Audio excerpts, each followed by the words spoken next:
Today on the News and Why It Matters, red flag laws, and the New York Times is canceled. Got a lot coming up on the show. It starts right now.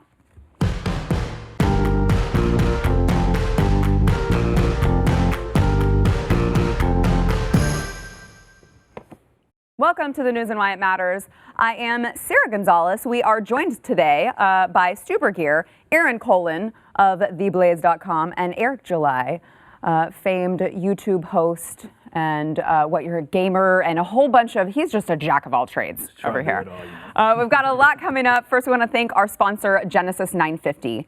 So I know, a lot of us have pets. Our pets are part of our family. And so even when they're doing things like having accidents on the carpet, and stinking up the house, we still let them live there.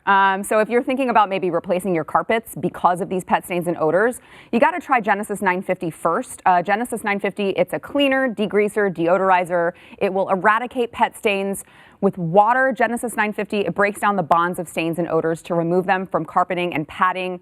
So they're gone. They're gone for good. It does not leave behind harmful chemicals or toxins. It's safe for your pets and for your family. And it's not just for pet stains. It's an antibacterial component. And so it can be used to clean your entire house, bathrooms, kitchens. You can clean oil and grease stains. You do it all. I know, Stu, you were saying that your wife just recently used it, got a stain out. It was a pet incident as well. I saw about that. You guys have an older dog. That happens in our entire lives. So of course you heard about it. But you have an older dog, right? So we do. Miles, he's like, yeah, he said he has his issues every once in a while. I didn't have to clean him up. She did it. She's way too detailed to be able to let me do it, which is like the perfect relationship in my mind. So yes, Genesis 950 got it out. I know Pat had the same thing. He had a kind of a major carpet incident. They could not get it out any other way. They actually had carpet cleaners come out and try to clean it, and did not work. And then they used Genesis, and it worked. Wow. Yeah. That's huge. Yeah. So before you go spending all that money on a carpet cleaning service or getting new carpet, you gotta get Genesis 950. It's available on Amazon, but if you order a gallon direct at genesis.com with promo code BLAZE, you will receive a discount and a free spray bottle. Those come in really handy around the house. That's genesis950.com with promo code BLAZE. All right, gentlemen. I know we are having some, well, not us, but there's some knee-jerk reactions going on within our leadership. And okay. You're being very delicate here. I am. I'm not sure where everyone falls, and I don't want to offend anyone, but there are some new red flag laws that are being proposed. Yeah, it's an interesting thing. Trump is saying they're giving a little trial balloon of executive action on guns, which I'm pretty sure you can't do. I feel like really confident. Kamala Harris. Yeah, I know. There's this thing about not infringing on your rights. It's pretty clear, that Second Amendment. But one of the things they've tried to do, and states have passed these, they're called red flag laws. And it's the type of thing that feels really, I think, like the right thing to do. Basically, the idea is, hey, there's a guy down the street, seems like a crazy person. He keeps drawing pictures of schools and how he's going to enter them and start shooting.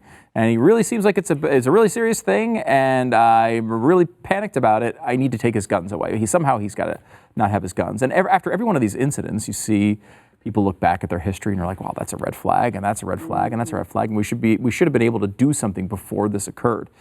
And so I think there's a really intentioned and understandable idea to try to come up with a way that if you have someone in your family or someone that looks like they're going down a really dark road, you can go to a legal authority and say, hey, can you look into this? And if they look into it and they say, well, that doesn't look right, first of all, they'll take the guns, make sure they can't go shoot someone at a school, and then hold on to them, and then until they figure it out, and then if they figure it out, they can give them back. What kind of proof would you need in order to right? call this is where it gets harder. Okay. Because I don't think there is a way to do these things, A, constitutionally, but also B, with any confidence they will work well.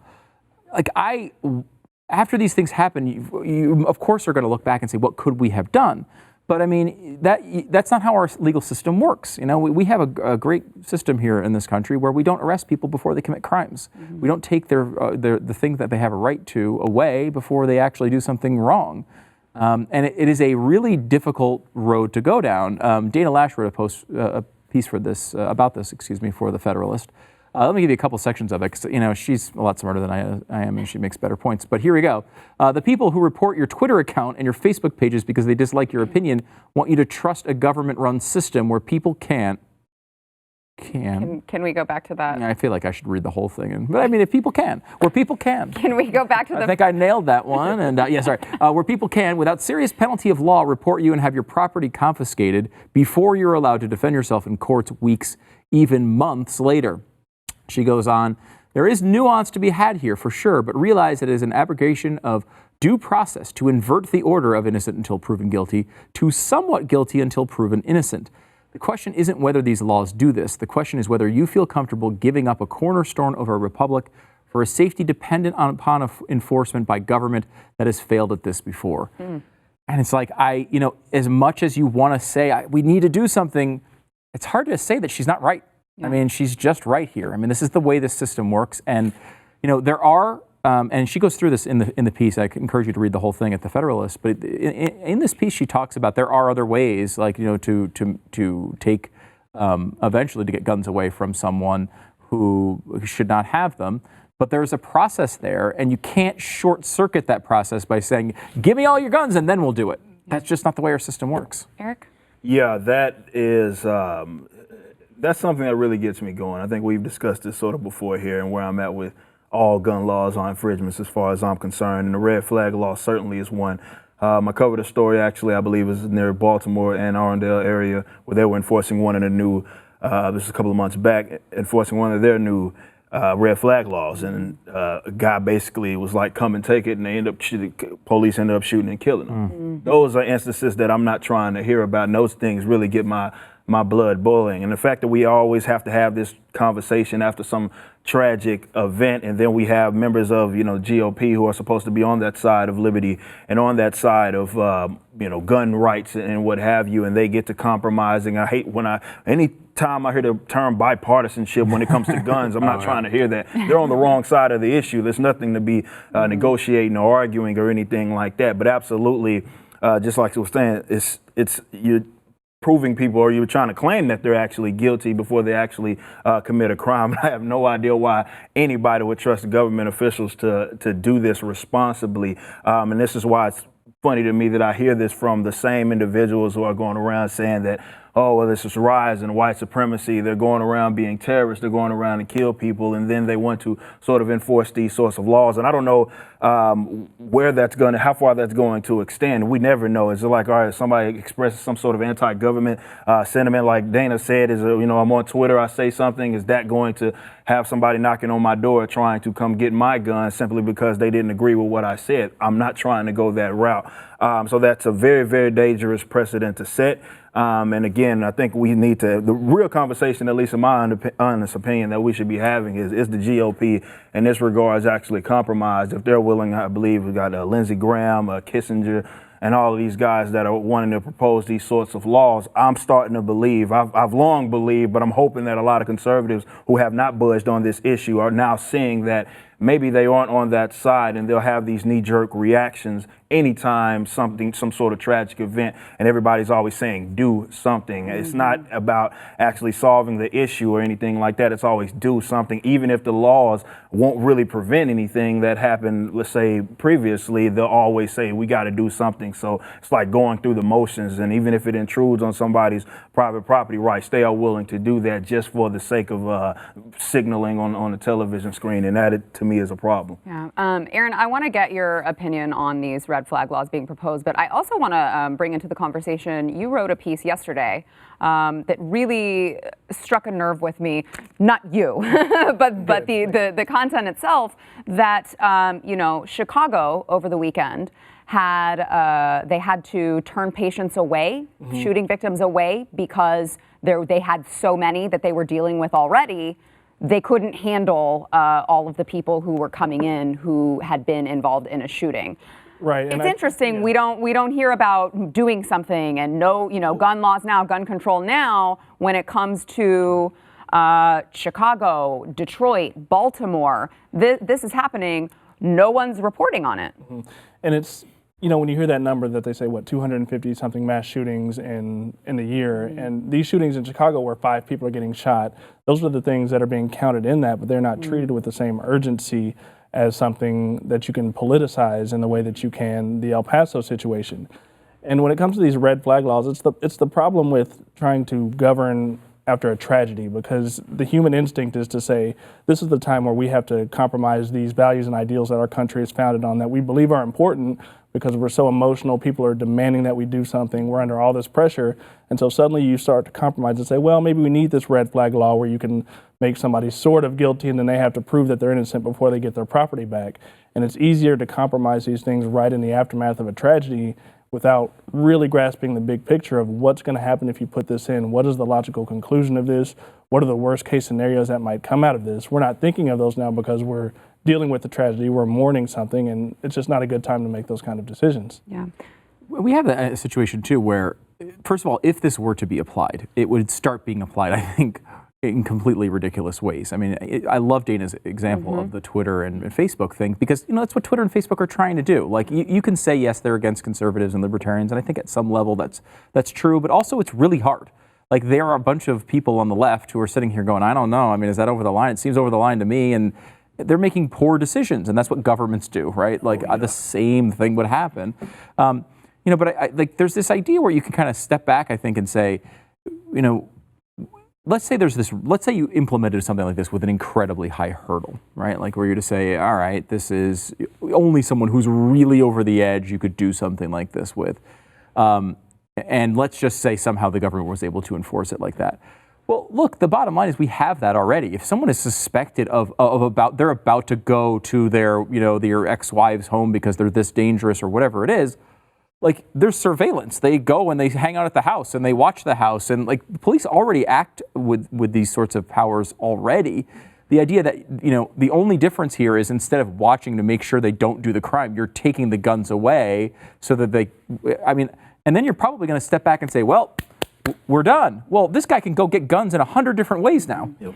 It's not even, I don't even think it's going to actually solve the problem in the long run. Yeah, you bring up an interesting point. I had a conversation not too long ago with a police officer here in Texas talking about, mental health and firearms and, what can be done because, it's an issue, right? And it's a hard one.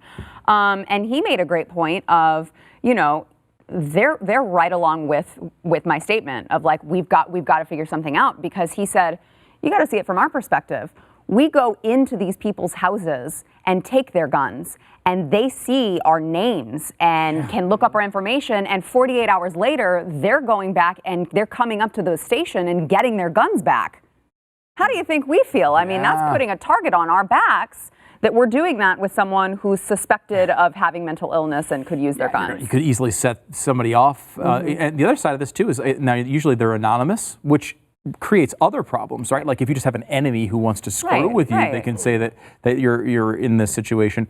But the other side of that, too, is, like, you're anonymous, but most people know the people in their lives who would suspect them of being insane. Yeah. So they're going to know probably who reported them. And then when they get their guns back, if they are really on that line, that could set them off. So another one of those things, it feels good. It feels like the right thing to do. But I think in the end, you're going to come up with way more problems than it solves. And the other side of this is, I don't think you can do it constitutionally anyway. I don't think that, we saw this happen in New Orleans after Katrina, where they were taking thousands of people's guns away because, this is a dangerous situation. Well, then you can't do that, man. We have a freaking constitution that's very clear. You can't infringe on these rights. And I think a lot of times people, especially, not necessarily Blaze viewers or people who might run in these circles, but a lot of people in the regular world who don't pay close attention to the news, the Constitution to them is something that, we shouldn't violate that unless we really want to. Or what if we really want to? What's a Constitution? Like, if it's something we really want, we should be able to do it. What if it works really well? Well, even if it works really well, there's a process. Amend the Constitution. You want to have a red flag law? Amend the Constitution. You want to change these things? You can do it. There's a process built in for people to be able to change it. But while it says you shall not infringe on that document, there's not much you can do here. Yeah. All right. Alexandria Ocasio-Cortez accuses the New York Times of aiding in white supremacy when we come back. Amen. That's what I've been saying. Someone's saying New York it. Times. New York Times, they're so conservative. I know. Oh, Sick of all the conservative opinions from them. New York Terrible. All right, Aaron. The New York Times is apparently canceled because that's what the cool kids say, I guess. I don't really know what that means. They reported on Trump's speech about the shootings where he condemned racism and called for unity. And so they made a headline that said, Trump urges unity and racism. Unity versus racism. Unity versus racism. That's pretty accurate. That's what happened. That's what he said. Okay. Yes, that's exactly what he said. Well, once Democrats saw that, they got very upset. And we had several very extreme reactions to that, including our friend Alexandria Ocasio-Cortez from New York, who accused the New York Times of aiding white supremacy with their cowardice for this headline saying Trump urges unity versus racism. Cory Booker said that literally lives are on the line for the New York Times not doing better. And I think Kirsten Gillibrand even just said that's not what happened, when again, that's what happened, but that's the reaction. Literally what happened. Literally what There's happened. Video to prove it. And so after all that, they changed the headline. In the second run of the paper, they changed it to Assailing Hate But Not Guns, because their first headline was too factual, too unbiased, and didn't include a gun control perspective in there. So they changed that to fit their perspective. It's crazy to think about, because I think about being in journalism school and you're taught how to write headlines in an unbiased way and to not, even if your viewers or your readers want something, you don't just bow to them. I never would have thought back then, 10, 12 years ago, that the New York Times would be changing a perfectly normal headline to say something that's so politically biased just because some people tweeted about it. It really just shows how far, legacy media has fallen in terms of the standards of, unbiased coverage when it comes to stuff like this. Truly. Stu, they said, a lot of the reporters that I was seeing online said that this was a terrible headline because it didn't include context. Well, it's a headline. And history. That's what the story is for. Yes, and well. That's usually This story doesn't have anything to do with Trump's previous past history of being a white supremacist and a racist. Right. You don't get that in those story. 5 words of the... Yeah. It's so weird. I mean, because really, look, you can say that you don't think Trump meant the things that he said, but he definitely said them. And he said them, after about 1 billion requests from the media and the left that he should come out and denounce, white supremacy and hate. And he did. I mean, I don't know. It was such a trap, though. I know, right? Yeah. I mean, and look, I think is it a good idea? Because, some people who are white supremacists, these, awful people, some of them like Trump. And, is it good for them to hear from him, hey, you're being idiots? Yes, 100%. I mean, just like we talked about with Ilhan Omar saying, female genital mutilation, it's good. Like, she shouldn't be asked about it every single time she has an interview, which, by the way, she's not. I mean, it's not even close. But she was at an event with other Muslims. She's speaking to Muslims about a Muslim issue, and her words matter there. I mean, and so it's great for her to. She doesn't have to do it, but I think it's a good idea for her to do it. And I think he doesn't have to denounce white supremacy. But I think it's a good thing. It was the right move in that situation, right move. regardless of what. It Slap those morons down. I think it's a good thing. But there's no winning with the media on it. No matter how you do it, they're just going to say you didn't do it good enough. You didn't mean it. Why aren't you taking additional steps? Do the policies that we want. Well, he's not in your party. He doesn't agree with you on these topics. So that's why he's not doing the solutions that you want through the government. It's not going to happen. You're not going to get what you want. And this is all a game, right? I mean, they're just going after him. And Donald Trump is never going to be my guy. Yeah. It's not a huge shock, I don't think, to the audience. But like with stuff like this, they treat him so insanely unfairly that it makes people who are just, I'm neither here nor there with a guy. Like, if he has a good policy, I'm happy. If he has a bad policy, I'm not. But it's like, you can't help but think, like, why are they reaching for this stuff? Yeah. Can they not find a real thing to criticize him about? Because, I mean, look, his speech was, you could say he wouldn't mean it. Say he didn't mean it. You could say his delivery wasn't so great on prompt or whatever. You can make criticisms of it, but he did say it. He said the right words and he said them at the right time. No, that's exactly what I say. when I'm a guy that's very, very critical of Donald Trump, and they almost make me have to defend him, and I despise doing that. But they almost make me have to because they lie. Again, the analogy I always use, it's like, you're on a fast break and, you can lay the ball up and just take the 2 points, but it's like pulling up in a transition fadeaway 3 in the traffic instead of just taking like what's there. There's plenty of things to criticize Donald Trump on. Why just make stuff up? But this is why I say, certainly when it comes to a lot of the mainstream left, they're not going to be satisfied. And this is why I don't think people should be trying to go out the way to satisfy or even compromise with them, because it's never, ever, ever going to be enough. No matter what you do, they will always say, well, you should have done more, you should have did it earlier, and whatnot. So that's why I don't feel like you should have to always go out of your way to denounce something that you've never endorsed in the first place. So do you think he shouldn't? He should have just. Well, I think he said it. He's already said that before. He's long said that when the Charlottesville thing popped off, and they still spin his words on that. And we have this lie that was going on for like a year at a time, even though he had said something to the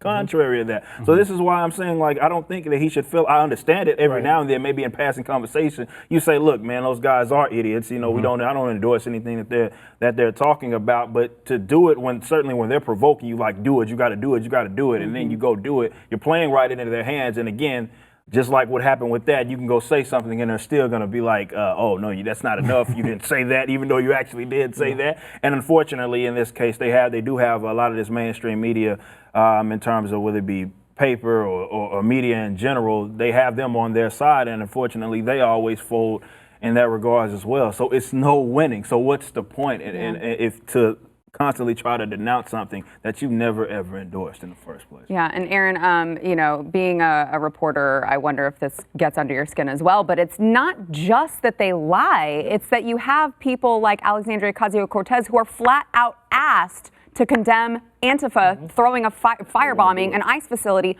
no answer, silence. Omar asked the same thing, no answer. You've got Democrats going out on the streets telling people to harass Trump supporters and we're going to punch him in the face, and Joe Biden saying I'd beat the hell out of him. I mean, the hypocrisy and the double standards here are just infuriating to me. And just like we were just talking about shootings, right? It's funny how people are sitting here waiting for, all right, well, what was the identity? What did this person advocate? And when it comes to the El Paso shooting, everybody's pinning that on Trump. But if you, as the people are starting to research with the Dayton guy, he was a leftist, and he liked Elizabeth Warren and all of this stuff. Why everybody like, wait a minute, maybe nobody's like, why don't you go denounce them or anything like that? And they've stopped talking about the shooting entirely. Yeah, exactly. They're just talking about El Paso. They're trying to bury it. Now they're like, oh, well, let's talk about El Paso, even though we know this went on and it's something to the contrary to what they were initially talking about. But that's where we're at. When it comes to the Times, I just wish that they would be honest about the reasons for it. They came out and said, well, we changed it because it was flawed, but they didn't say why it was flawed. There's nothing wrong with it. Just be honest about what you're doing. You have a perspective. Ugh, so frustrating. All right, back in a minute. This headline from CNN today: gunmen warned of immigrant invasion. So is Trump. Coming up in overtime, Mitch McConnell, speaking of all of this, Trump inciting violence with his dangerous rhetoric. Poor Mitch McConnell, he broke his shoulder or something. He's hanging out at his house trying to rest. And, there are just some protesters staking out his house saying they want to, stab him in the heart and stuff. No big deal. No big. Takes away the pain from the shoulder. Wow. Glass half full. Problem solver, right?